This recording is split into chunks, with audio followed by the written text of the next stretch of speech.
Start. I'll do an intro here. Good morning, good afternoon, good evening, wherever you are in the world tonight. I have my good friend, Melinda Leslie with me today, and we're going to do a little update on two presentations that she's done, which were absolutely fantastic. I think you should get Researcher of the Year award. I doubt you're going to get it. Oh, you're so sweet. Thank you. It was actually really, really good. I mean, I saw the one you did in San Francisco, and this one, I don't know how you set it up or whatever, the way you set up the PowerPoint, it just made total sense. It just rang completely true. And for people who don't know what we're talking about, you did one on the abduction phenomena and the Milab thing, which you are probably the foremost authority in the world on. And then you did one on the working group, which you and I have worked on for, I guess, maybe closing on 3 decades. And we both came to the same conclusion. And I think they watch what we're doing. And I think a lot of the UFO community has now sort of come to understand that these people need to be watched. Before it was, we would talk about people, you know, like Puthoff and Kit Green and all these people, and people go, no. Now everybody's watching them. So congratulations on your presentations. And we'll do an hour today, and then we'll do another one in a couple of days. We'll just do a few of these because you've got so much material. But I want you to sort of review what you did on these two presentations, and then I'll give you the test questions. Okay. Well, first off, Grant, thank you so much for having me, and hello, everyone. And thank you for all your kind words. I really, really appreciate that very much. There's, as you well know, about with my research associate, Randy Kopang, and I, as far as the working group history, that's like depending on how you defined it, at least 26-year, I think about 28-year project that I tried to, have the accumulation of that project go into that recent presentation I did. And then also my separate Milab presentation, which you in a unique position, you've seen me give both of these, but I updated both for UFO Denmark. They asked me to do a Zoom lecture for them, and they wanted the Milab one. I did that, and then I mentioned also the new talk, and so then they also had me back literally 1 month later, like 4 weeks later, to do the working group one. And it's so exciting, and I did both. Let me tell everyone, you go to, I'm going to look it up right here on my phone real quick to make sure I'm giving everyone the correct thing for how to look that up, because it is, and I have a quick link to it here, so this shouldn't take but 2 seconds to do correctly. No, here we go. And their program is called UFO Sundays on YouTube, and the YouTube channel is, so if you just go to the YouTube channel for UFO Denmark, and so again, UFO channel for UFO Denmark, and Grant, maybe at the end of this or inserted as I'm talking about it, you can put in that, in the editing, put in there a direct link, that people can click on. And that's Pia Canoe. Well, apparently they just did a new one on just the new face of disclosure with Dolan that I haven't even seen. So UFO Denmark has a new Dolan thing they just did. As Grant knows, Grant and I are both kind of working with Richard, because when it comes to things like the working group and the Wilson documents, we realized we got to kind of share with each other, it just makes more sense to move everything forward working together. And hopefully all of ufology will learn from our working together, right, Grant? You bet. Okay. That's what it's about. Yeah, that's right. Okay, so they have great things listed here, but you'll see if you look up the channel for UFO Denmark, homepage there, you'll see right there, it says UFO Sundays, Melinda Leslie, and that's, they're calling that one the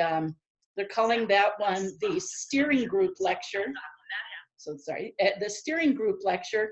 And then if you go where it says videos, where you get all their videos, and you scroll down, you'll see then also my Milabs one, just like, you know, listed like 2 things below that one. So just 2 things down, and you'll see, and they're calling that one,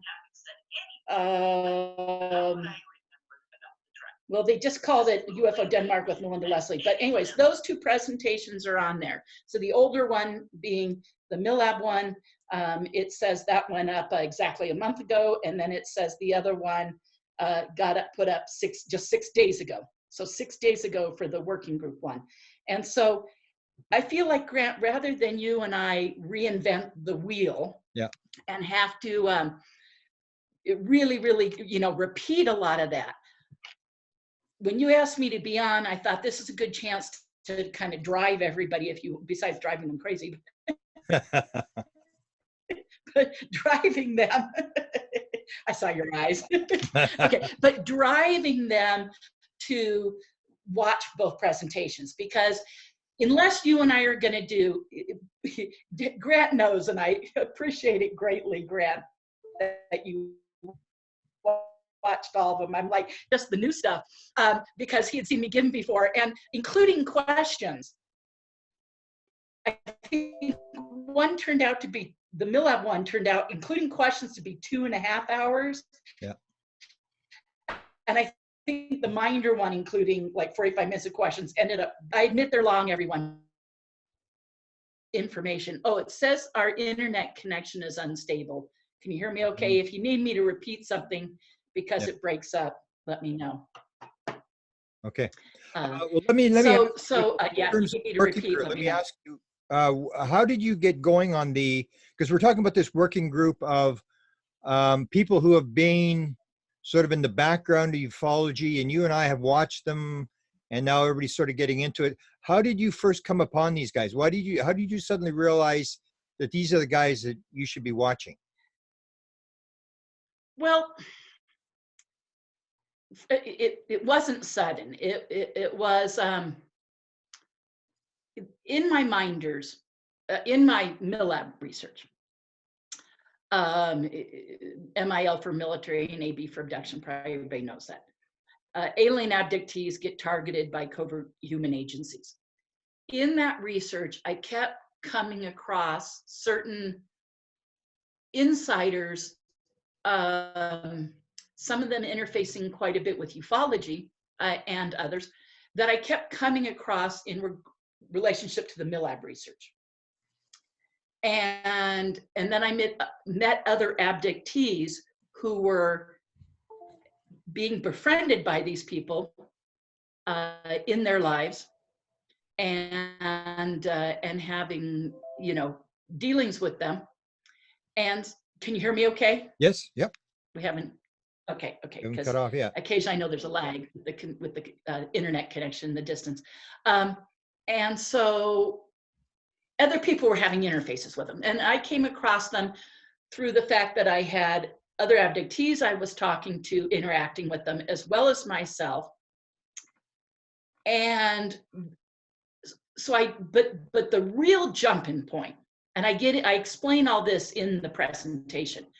If there's a point that's a real jump in to calling them the working group, I attended, I believe it was in 1994, if I remember correctly. I have it in my presentation, the exact date, and I would need to look that up to know for sure. But I think it was 94, unless it was 96, but I'm pretty sure it was 94. I went to a lecture by Ed Dames, you know, Major Ed Dames, famous for being very involved in the remote viewing and teaching remote viewing, and being one of the original military remote viewers and trainers. And so he gave a lecture for MUFON, Mutual UFO Network, Los Angeles. And I went to that. I lived in Sedona, Arizona now. I was living in Southern California and very active in both MUFON Orange County with then, you know, Jan Harzan, who's now the director of MUFON, and Dr. Bob Wood, and everyone else involved with the MUFON there, and the MUFON up in LA. So LA MUFON had Ed, and I went and heard it. Now, at the time, I was taking a remote viewing class, not from Ed, but from Jack Houck, who you know, I have a long history with. And again, I go into that history in depth in my presentation. And he's with Lockheed, right? No. He's deceased now. No. And he had retired. He was Bob Wood's boss at McDonnell Douglas. McDonnell Douglas, okay.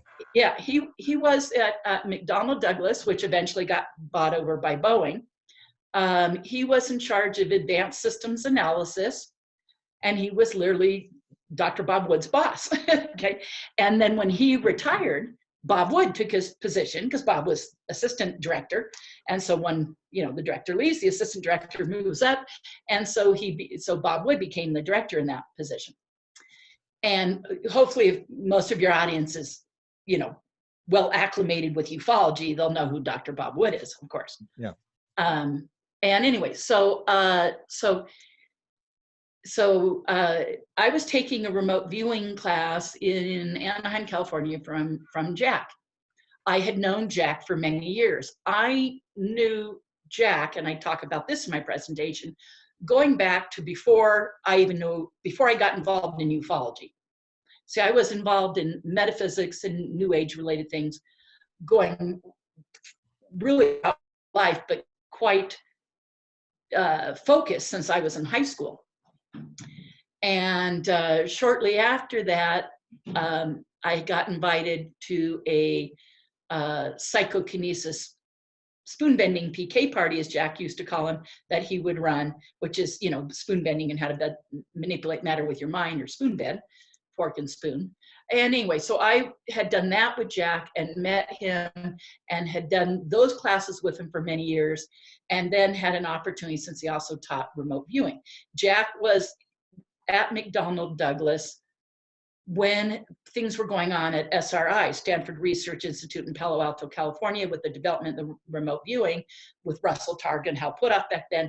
And Jack got sent to both kind of oversee part of the program, and also was looking for possible applications for McDonnell Douglas, for Mr. McDonald of McDonnell Douglas Corporation. Were you one? So, which is leading, here in the US, was a leading aerospace company, just like Lockheed, Boeing, et cetera, you know. And Were eventually you one of his Boeing did subjects? buy them. What? Were you one of his subjects? Houck's subjects? Is that why he was? Well, no, yeah, I was taking the psychokinesis classes and then the remote viewing classes from him. So I go to hear Ed talk, and what Ed didn't know is I had been taking like a 4, maybe it was even 5-week long remote viewing course with Jack Houck, and it was like the second week was going to be the next night. And so when I go hear Ed talk, okay, he finishes talking. I got up during the question answer, you know, standing up at a mic, and it asked him about the difference between his training and Jack Houck's training. And he kind of really downplayed, he admitted right away, he knew who Jack was, he downplayed it and said, well, his is more just, you know, the outbounder, which is sending somebody out, you know, to a location, Yeah. and the remote viewing where they are, not so much the coordinate remote viewing like we used to do in the unit. You know, he was downplaying it. And I was like, well, I thought it was kind of weird. He was kind of disparaging towards Jack. And I thought, that's weird. Okay. But I forgot about it. And then the meeting broke up and everybody's standing around the room. And eventually I get done. It's like a half hour after the presentation. And I go to leave because I'm supposed to go like meet some people at Denny's, you know, Denny's restaurant, you know. And so I go to leave, and there was this gated patio, and you had to go through this narrow gate to get out to the parking lot from where they used to do their lectures. And Ed was standing there with a group of people asking him questions, you know, kind of holding court in the parking lot, as often happens after presentations, as you and I both have experienced. And so I go to just say, excuse me, and Ed stops me. And he's kind of like even interrupts people talking to him. And he goes, so you know Jack Houck? And I go, yeah. He goes, you've taken training with him? I go, yeah. And he says, how well do you know him? And this starts this whole conversation. Well, Ed, right then and there, and everybody, like, he's just honing in on me. So everybody slowly starts to peel off because he's not paying attention to them. And they go, okay, thank you, Mr. Dames. He says goodbye, thank you, as they're leaving. But it's obviously we're having like a private conversation. And this develops, and anyways, he drops this bombshell in my lap. He tells me all about the working group, all about the members, and all this stuff. And I'm like, why the heck is he telling me this? Well, now, all these years later, I realize he used me to piss them off. I think, and I suppose I should ask one of them, and if they see this, they can clarify this for me. I think that he was either thrown out or kind of asked to leave. Ed can be difficult, to say the least. And I think he used me to expose them to kind of get even, because he did use me, and it did expose them, and it did get even. And I think that was exactly what he meant at the time, or at least piss them off. I don't know. He probably didn't know how far I'd take it, but by telling me about them, and he literally said, "When are you going to see Jack again? How well do you know?" I said, "Well, I don't know." I said, maybe maybe I'll see him in a month or two. I don't see him that often. I admit I was not letting Ed know that I knew I was seeing Jack the next night for the class. But I wanted Ed to think, oh, I didn't know him that well. I only saw him. Because prior to taking that class, that would have been true. I only ran into him at places and whatever. Maybe I had a friend that was talking to him more, and my friend Steve, who you've heard of, but I think that Steve was talking to him regularly. I wasn't. So I was kind of communicating with Jack via Steve. But we, every once in a while I'd see him. We had gone probably 2 years before that to his house, And anyway, so I was periodically. So here I was taking the class, and I did not let Ed know that I was taking the class currently, and I did not let him know that I was going to see Jack soon. I played, dumb about that. And I said, well, I don't know when I'm going to see him. And he said, well, when you see him, promise me you'll ask him about this. And he had this little gleam in his eye. He said, it should be, yeah.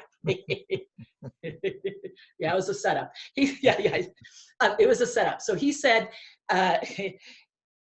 Jack will find this very interesting. That's an understatement. He said, Jack will find this very interesting. And he's telling me this stuff. And I'm like, oh, shit. I'm like, if Ed's right, they're going to kill him. What he's telling me is right. I mean, he's basically telling me these guys, it was like he was equating these guys to being MJ-12. Is like what he was doing. And I was like, what? Anyway, so he was telling me all about these guys. And he gave me a list. Now, this was just, we're standing in the parking lot. And I'm like, how am I going to remember all these details? But he gave me a list of like 10 names. Most of them the 10 names he gave me were all the usual suspects, And anyway, so, but like an interesting name in that list that I was like, what is that name doing with that group? Was Jacques Vallée, was one of the 10 names. I'll never forget that. Okay. I'm like, what? Jacques Vallée, Yeah. And anyway, so he gives me this list of names, and he's talking about, and he says, be sure and ask Jack, and ask him this and ask him that. I said, well, if I see him soon, or maybe I'll even call him, plan to get together, because if what you're telling me is right, you bet I'm going to ask him about it. Okay. So the next night I go to Jack's class, right? Yeah. And at the end of the class, I stayed, and I'm nervous as hell. I'm like, oh, I almost thought like, I'm not gonna be able to do this, right? I'm nervous as hell. And I stick around, and Jack's he takes all this literature and stuff for his remote viewing class. And he has binders and literature and, target pictures and, whatever. And so he's stacking it and putting it in a box. He has his back to me, and he's at a table that's maybe, 10 feet away from me, his back to me. And I said, Jack, I have something to ask you about. He goes, okay, what? And I said, well, I saw Ed Danes lecture for MUFON LA last night. And he goes, oh? And I said, and Ed told me something really interesting. Anyways, long story short here, because I don't need to relive the whole thing, but I bring it up with Jack. Well, you could have heard a pin drop at first. Jack kept at me. He put first he has stuff in his hands. He's completely silent. And he's standing at this table. He has a big stack of like binders and paper folders in his hands. He takes that and he slams it down on the table. I mean, like, and I've known Jack for years. I would say Jack Houck was a very milquetoast kind of guy, you know. Imagine Don Knotts in the movie The Incredible Mr. Limpet, you know, and you get the idea, you know, and very quiet, very soft-spoken, very laid back. And all of a sudden he slams us down and I'm like, oh, ruh-roh, you know, and he turns around and he looks at me and he's like fuming, a little bright red. And he looks at me and he goes, why? Because I just said, he told me about this thing. Well, first, I have to say, at first, before he set the stuff down, he acted really cool and he said, I don't know what you're talking about. He said, no, there's no group like that, Jack. He must have me confused with someone else. You know, first he was doing this denial thing. Yeah. And he was kind of denying it till I said a little more. And then that's when he threw stuff down. And he turns and he looks at me because I just opened up and went blah, blah, blah with a bunch of stuff Ed said.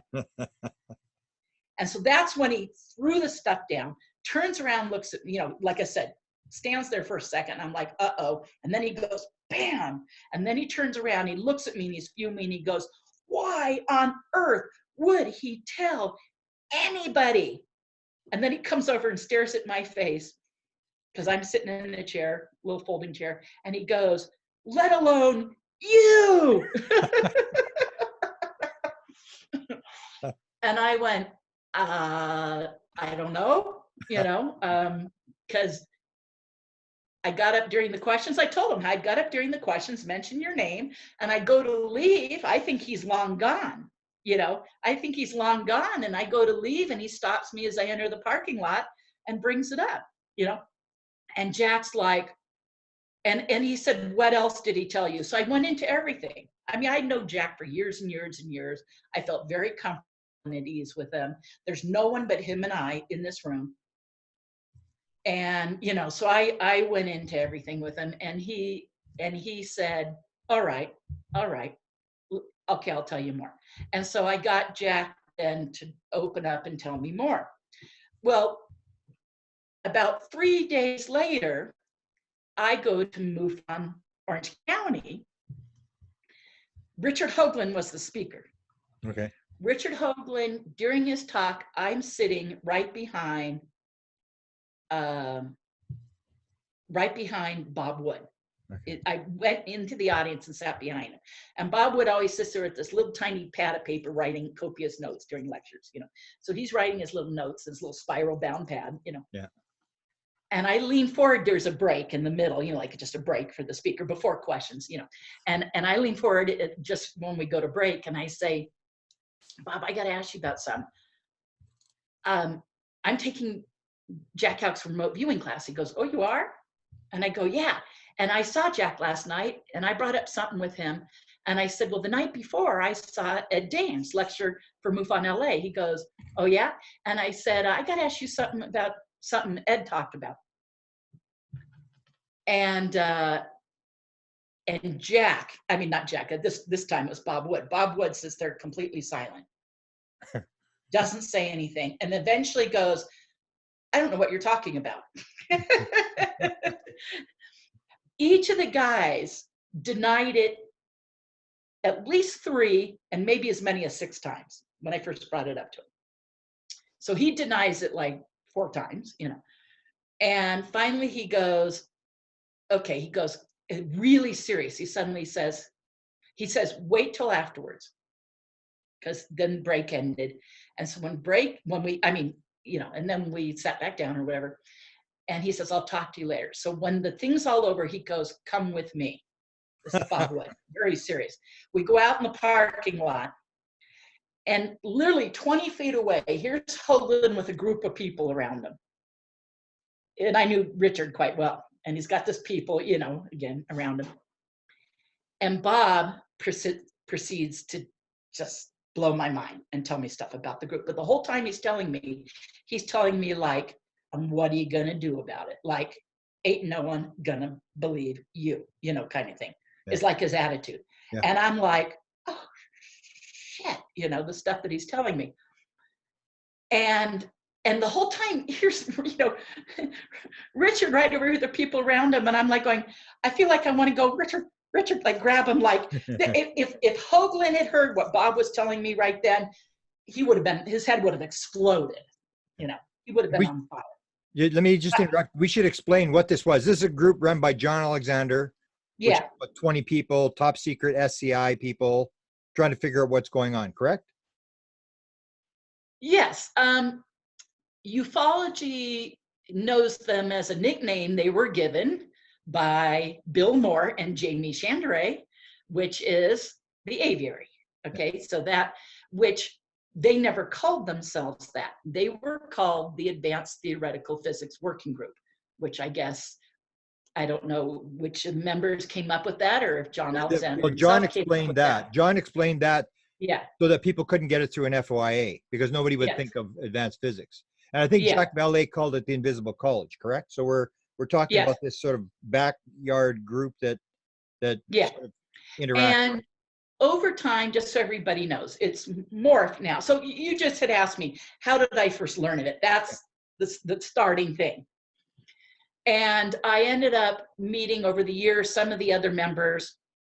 I say even in that lecture,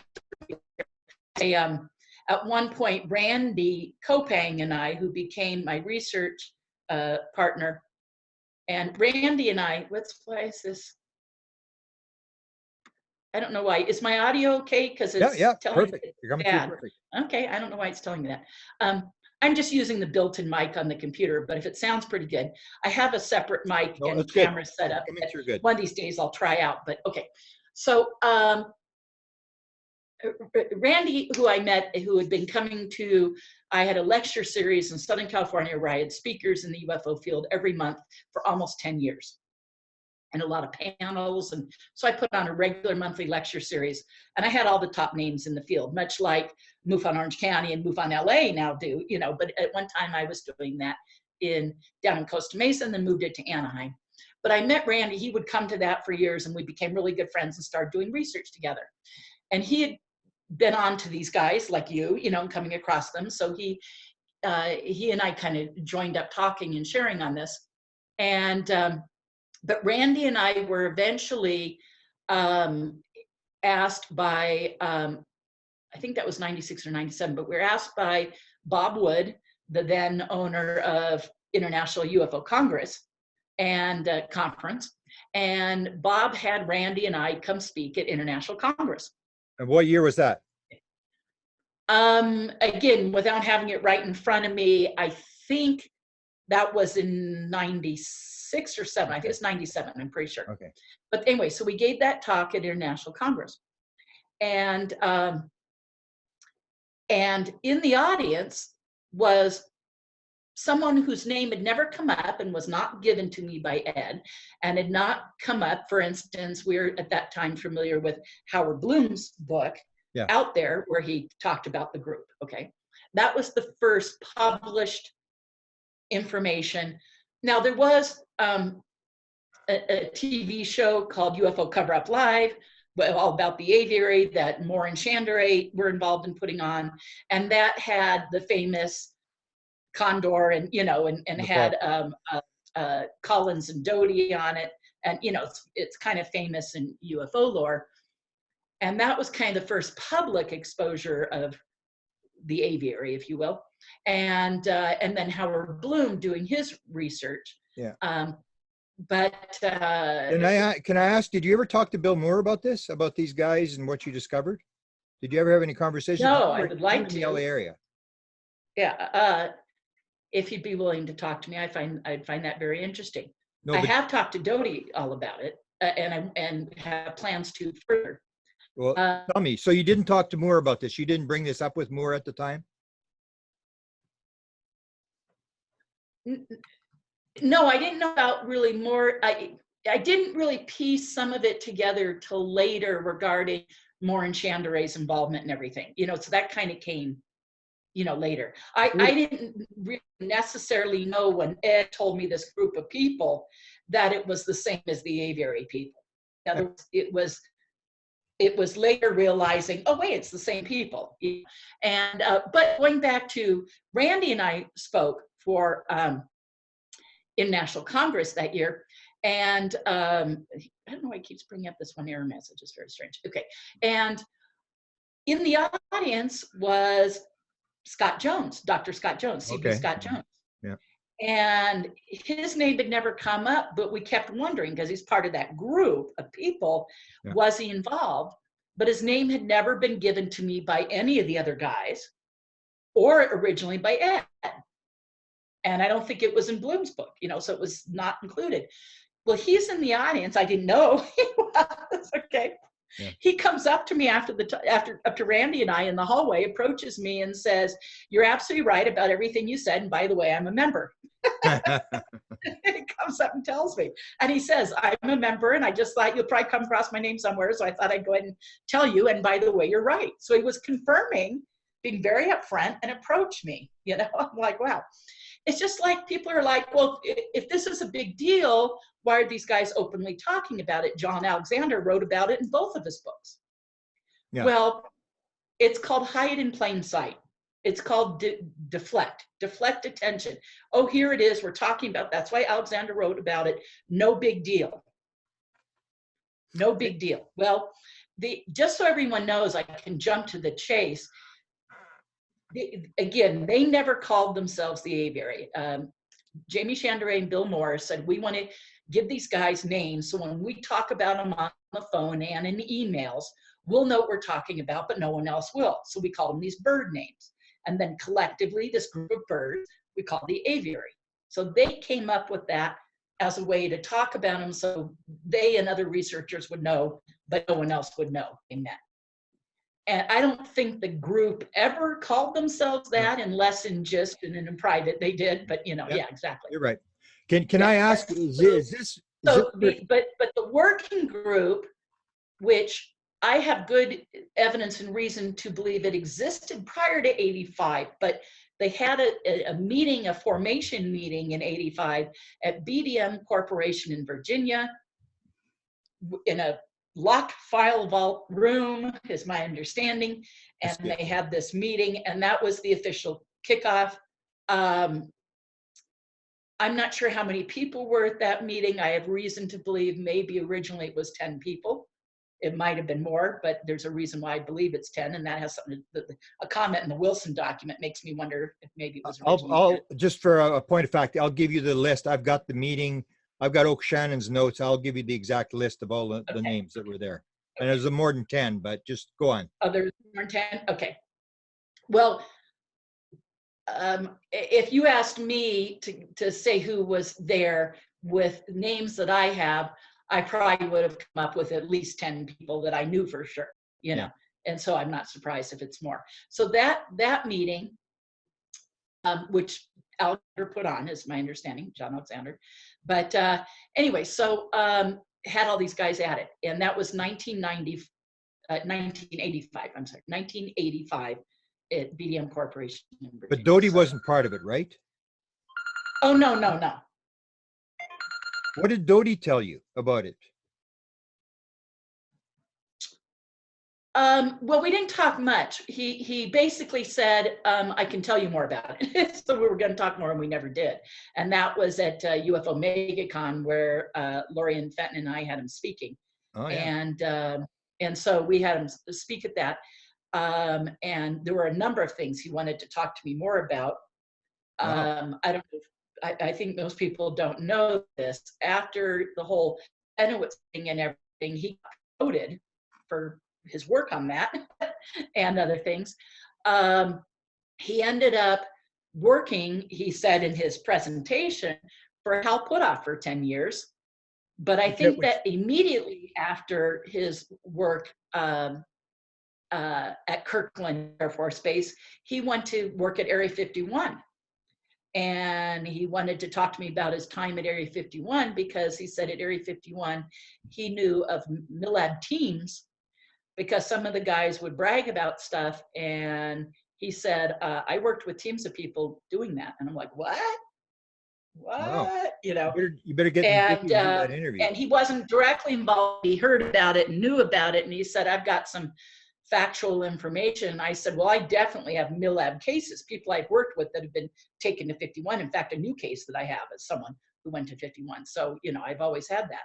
And so I'm not, or S4 or whatever, but, you know, part of the whole complex. But he said, no, I knew some guys involved in that. And then he was going to talk to me about his stint of about 10 years working for Hal. And, you know, and thus the working group and all that stuff. So we just never got together to do more of it. There wasn't the opportunity at the conference. And trust me, I've carried stuff ever since. Although a lot of people listening to this will say, oh, don't believe him. You can't believe him. And I'm like, no, it's not like that. I think. Well, Hal confirmed. You know, he was very forthcoming in his presentation at MegaCon, very, very forthcoming with information. And I think he's kind of clearing his, you know, getting it off his chest, clearing the air. He's wanting to kind of say, this is what it was. He's willing to tell those in ufology willing to hear. I'm sure he'll watch this. So I have every intention on talking to him more about what he knows about the Milab stuff, about the working group, about his stint at Area 51, his stint working for Hal, you know, all those things. And that's a lot to discuss. And he's very, very about it. Yeah, and just to make a point that, no, I'm sure. Yeah, just to add a there's point. Securities and stuff where I'm sure there's only so much he can say, but within, you know, he knows what he can say and not say. You know, he'll tell me what he can. And yes, everyone, I realize with any of these guys and knowing them, could you be set up or played at it? Yes. You know, I'm very cautious. I take everything I hear with a big grain of salt. And I look for those, like you do, Grant, for those connecting points. Yeah. What are the points that overlap that make sense? What are the points that match up with what other researchers have? You know, and try to connect it. But that's why I say the working group is, to quote very famous UFO abductee and remote viewing expert, Angela Thompson Smith, who coined the term minders.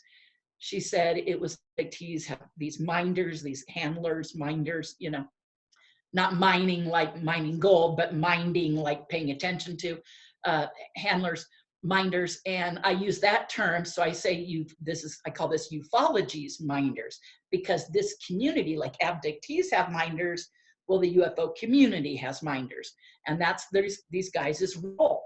And they said so much to me directly in quotes and other researchers. And I have a lot of those quotes. I have all those quotes that have been said to me and other researchers in that presentation. Yeah. Let me go ahead then. And let me back up a little bit what you said about Sure. Richard Doty. It's been confirmed, Hal Puthoff confirmed that he did work, he didn't say he said with Richard Doty from 1994 to 2006. So that basically backs up Richard Doty's story that he was. And I know Robert Collins was very upset when he found out this. He said, I'm the guy to help put the Aviary together. And and I got Hal Puthoff in the Aviary, and I didn't know that Doty was working for him.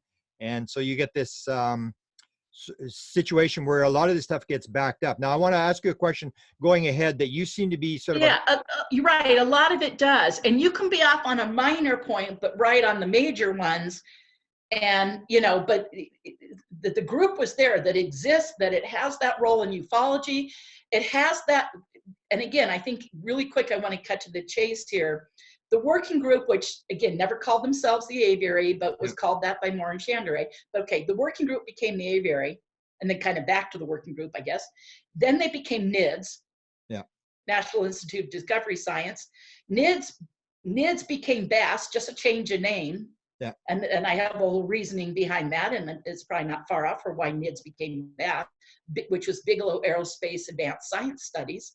So you have National Institute of Discovery Science morphs into BASS, BAASS, which is, again, Bigelow Aerospace Advanced Science Studies. Morphing then, we know this history, BASS becomes AWSAP, Advanced weapons, aerospace systems. I forget what it is, but Space, but yeah, space, space program or whatever. But anyways, so AWSAP, and then AWSAP is an umbrella group that has ATIP under it. Yeah.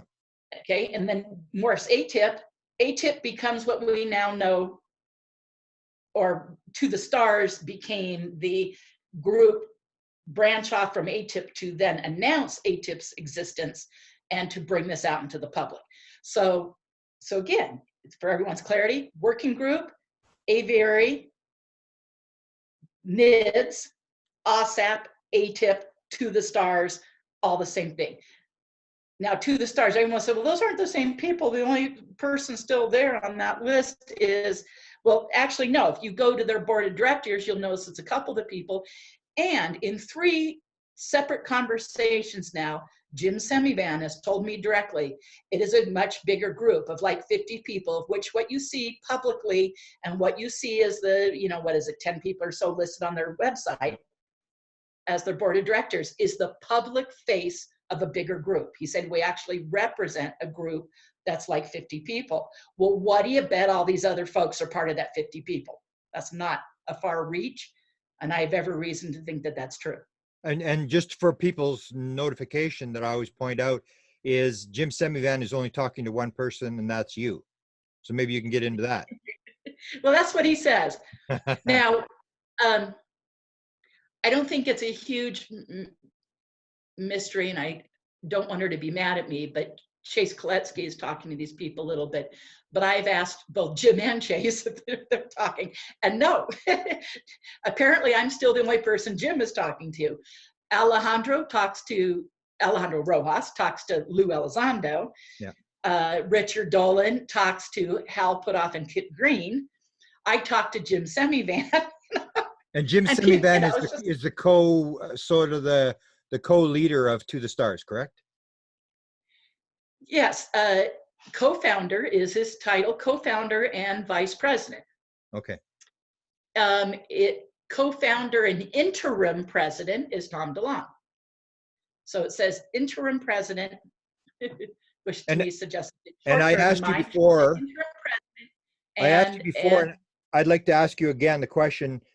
You met Jim Semivan, and you've heard all these sort of spook stories about these guys that they're trying to throw us off or whatever. So I asked you when you first met him, so what do you think? Good guy, bad guy? And you talked about drinking having a sip of the Kool-Aid. So what do you think is actually going on with Jim Semivan? No, I'll say this. My gut feeling about Jim Semivan is that he is personally a good guy. Okay. Yeah. I never forget, and I'm very good friends, as you well know, with lawyer, attorney Daniel Sheehan. Yeah. And I share a lot of what I've learned about these guys with. Danny tells me never forget their background and who these guys are. And so, again, at any moment, am I being played by absolute pros? Possibly. Are they absolute pros? No doubt. But are they pros in the intelligence community? Absolutely. But he has the same background as you. He has very, very high level CIA. Yeah, but he has the same background as you, that he has the abduction experience behind him, which changes everything, right? Well, yes. I think it makes him have him and his wife had a major abduction. You and I know that tends to not be a one-off, that tends to go back and, you know, and so there's likely to be more. He has a lot of questions because of that, deeply trying to understand it. And I think that does change things. I think he has a deep need to know. And he, I think, really wants the truth out there. But that doesn't mean what Jim Semivan wants is what the group wants. Okay. And there's times I thought, am I fully getting the truth or not? I always take that in consideration. And if I am getting the truth from him, maybe that doesn't represent the rest of the group. Or maybe it does. But my conversations and my friendship is between me and him. And so I there's times when he tells me he's speaking on behalf of the group, and he's very clear. And there's times when I feel like I'm getting one-on-one with Jim Semivan, not the voice of the group. And I even ask him, is that what the group would say, or is that what you say? Yeah, you're the perfect guy to talk Now, to. I haven't talked to him a lot, you guys. I don't want you to think I talk to him all the time. The last time was June, no, July. The last time was July, so it's been a while. And, you know, I've only met him once in person, and I probably had, like, besides that one time in person, maybe 6 phone conversations and about 10 texts, you know, or something like that, you know. So it's not constant by any means. And I don't would say, know well. I would say that you're the perfect person to talk to Jim Semivan, because you're sort of like, you're not going to take any crap. Like if Melinda Leslie says, this is what he told me, like you're not going to beat around the bush. You're not going to play games. You put him on the record. Okay. If it's not on the record, you tell me. So I think you're the perfect person to actually be talking to this guy, as opposed to other people who might want to make deals or this sort of thing. You're basically there, and for some reason he's talking to you, but you're going for the truth. You're trying to spell things out, and you don't play games like a lot of people do. Well, we've talked about that, as a matter of fact. Now he knows, you know, I'm about the truth. And I always have told him, don't tell him anything you don't want said out there, that you're not willing to have said out there. Now, while we did talk in depth about him and not in depth, but we talked about him and his wife's abduction, the particulars of that he asked me not to share. Now, it was already out there. Chris Bledsoe had already put it out that that Jim had an abduction. So that was, and you had talked about it. Yeah. So that was out there. He knew that. And he said, but the details of it, he didn't want shared. So I've never shared that. Yeah. And there's maybe 2 other times in our conversations where he brought stuff up that he said, please don't share this. So I didn't. Now, if I did say something out there and it got back to him, he might say, please don't talk anymore about that if I blew it, you know. But, you know, I've said, let me, you know, I've actually said, what would really screw things up? I said, what would make it where you wouldn't be able to talk to me anymore? He said, don't hurt our funding. Meaning from, you know, Senate subcommittees and stuff. He said, you know, he actually said, don't blow our funding. And that would be the thing that would really, you know, he said that would pretty much call it off. And I said, okay, I'll try not to. So all during my presentation, all during that lecture, that when you guys watched it, I'm saying, okay, hopefully he'll still talk to me, because I hopefully just didn't say something that will blow the funding. There's one serious question I wanted to ask you, because it's sort of come up. Sure. You and I have, I guess, are the main people in the community who have put this idea that they're sort of leaking stuff, the slow drip disclosure thing. And there's some people have now come up and said, this is a conspiracy theory that I guess you and I and others have made up to sell tickets, to sell books. What? About what? Conspiracy theory about what? The idea that the government is actually purposely leaking material to sort of mold the story that's coming out, that there is nothing. And I remember you said to Jim, you actually asked him on the record, is this being green-lighted by the Pentagon? Or is this a bunch of rogue guys who have, you know, sort of run off? No, he's told me multiple times, this is green-lighted by the Pentagon. Yeah, and that is, I'll give you the reference off record.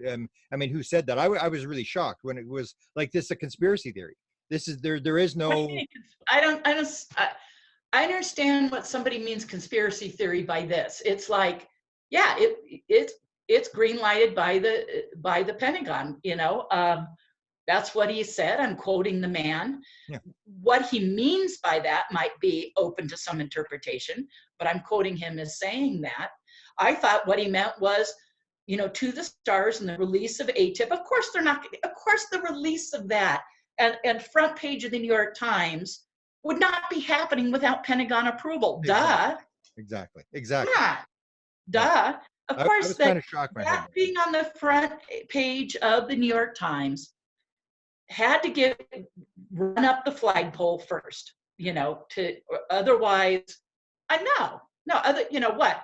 These guys are going to all jeopardize their their lives and their careers, no, you guys, these folks are intelligence agents who are playing an elaborate game for the purpose of a slow leaked, moderate disclosure, probably for the purpose of building up technology. Yeah. That, like Jim said, don't blow our funding, that they have closed door meetings. As we know, there's been a handful of senators, US senators, that have now come forward and said they were briefed on the existence of the Navy and Air Force programs and the new Navy program for reporting and the existence of AATIP. They've all been briefed on that. Just like Trump has come forward on 2 different interviews and said, I was briefed on this. He was interviewed for ABC television by George Stephanopoulos and for Fox News by Tucker Carlson. And both times he said, or how are we on time? And he both times said, I was briefed on this. Yeah. And so. Yeah, it would make sense that in order to get funding from Congress, you have to get Congress to believe that there is actually a phenomena. So you need a disclosure. Otherwise, you're not going to get any money. I mean, unless Congress believes this is for real. It's a useful control. Is it disclosure because these guys have the goodness in their little old hearts to tell ufology or the rest of the world that UFOs are real? No. Yeah. Read my lips. In fact, No. they're not even interested in the UFO community, right? They're not even interested in the UFO community. No, Jim has made that clear. We're not talking to you guys. We don't care. Now he's talking to me because we met through a mutual friend. Everyone will say, how did you meet Jim? Someone who came on my UFO sighting tour. I've had 7,500 clients. I've taken out a boatload of people, right? Okay. And 7,500 people. And I just did tour number 1,092. So that's what I've done as of last night, 1,092. And so I've taken out a lot of people. Some clients that came on my tour ended up asking me if I'd been following that story and everything. I said, yes. This one woman said, I happen to know Jim Semivan, and it was because she had been married at one time. I don't want to get into that, but anyway, but there was a reason, and there was a good reason why she knew some of these guys, and she had admitted, was I following the AATIP to the star story? Well, I happen to know these guys. And she said, I'm going to be seeing Semivan and his wife because I'm doing something with them, this public thing with them and some other people coming up. Can I tell them about your tour? And I said, yes, please do. So she ended up calling me like a week later, whatever, and said, I told Jim about your thing. He'd like to talk to you. Would you be willing to talk to him? Can I share your phone number? I said, yes, please do. Okay.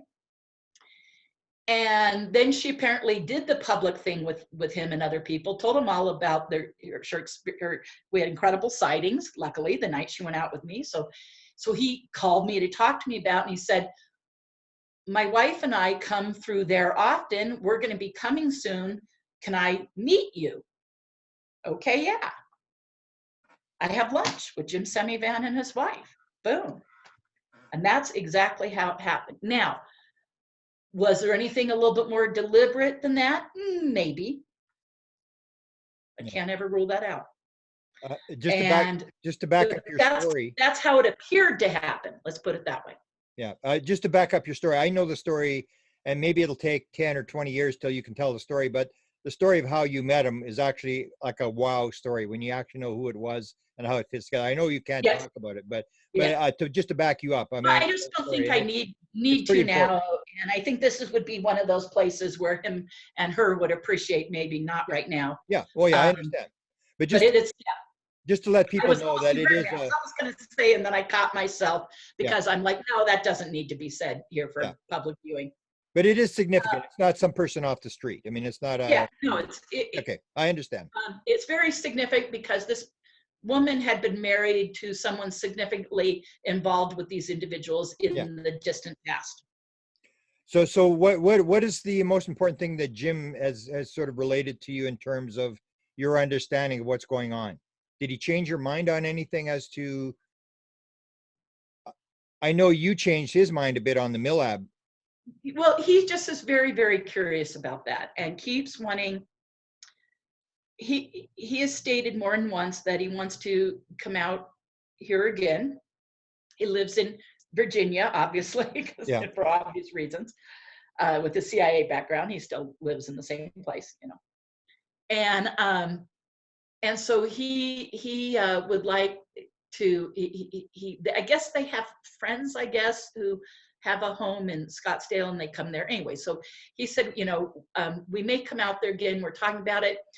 He has told the guys, meaning the To the Stars guys, you know, about me and stuff, and has said my name's, you know, come up a couple times, but he said that specifically Lou and Tom have showed great interest about coming out here with him and doing a tour and meeting me. Okay, I said, sure, heck yeah, anytime.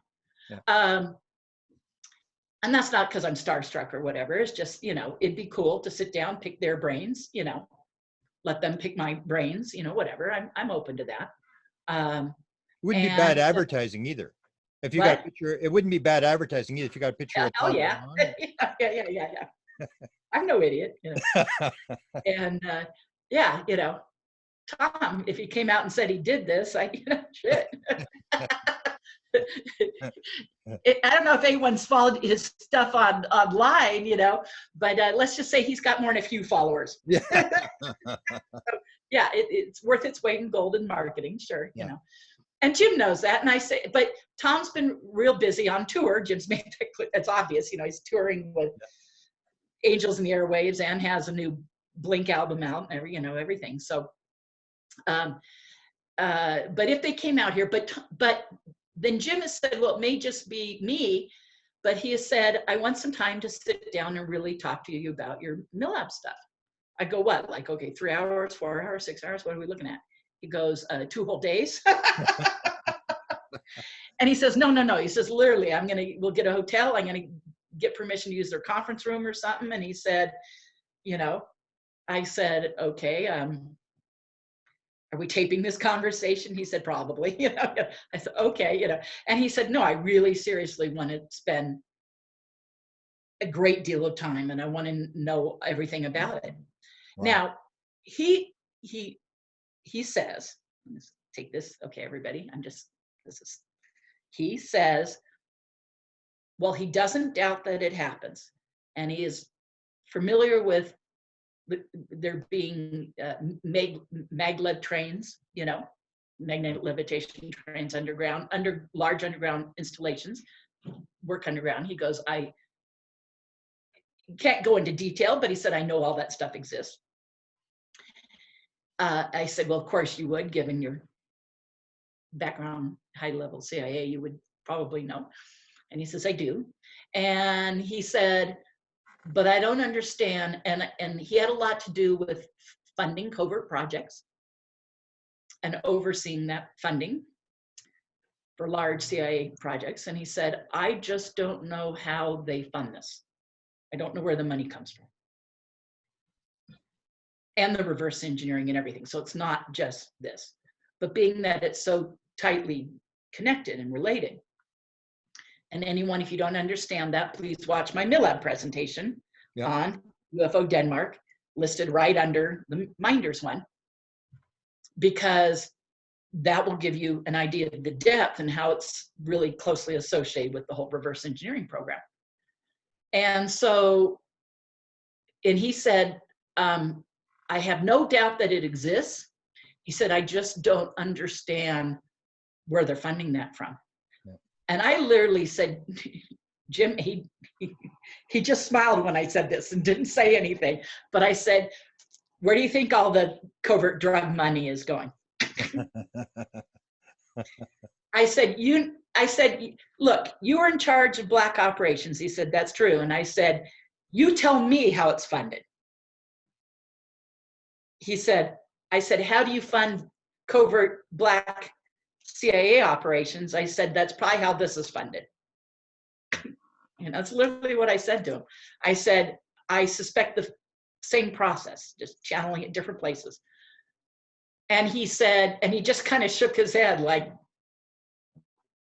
okay. And when I saw him in person, and then the other times on the phone, there were a lot of times on the phone where there'd be long silence, and I wish I could have seen his face. I should Wow. tell him in the future we're doing it like this so I can see your face, But because and there are times he said stuff to me where he probably wishes he could have seen the expression on my face, Yeah. So it was like. Okay, I guess we'll have to leave it at that. Can you talk again Saturday? Are you around Saturday?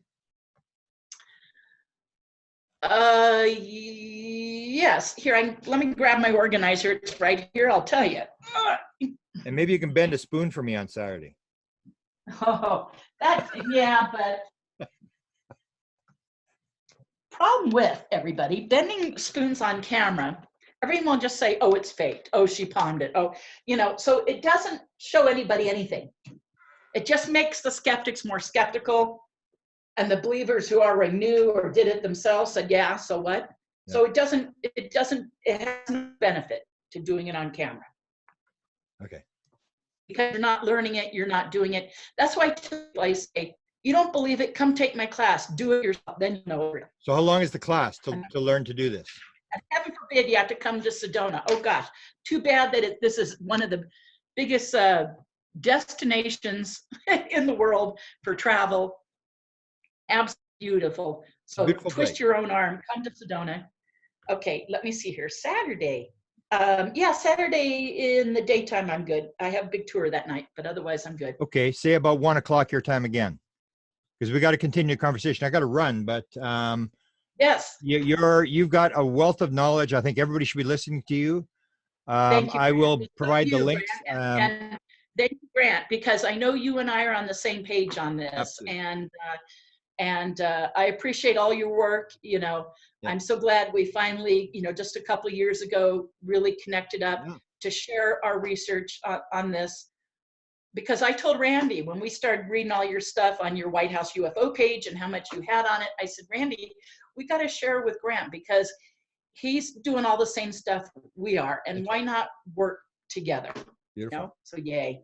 Wow. Yay. Once again, thank you, Melinda. And your presentations were the best I've ever seen you do. They were just absolutely spectacular. So thanks for that. And I'll try, and I put it on my Facebook, but I will promote it all I can because I think you're one of the people that people should be listening to.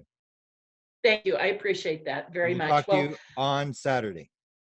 Okay, awesome. Thank you. Beautiful. Thank you.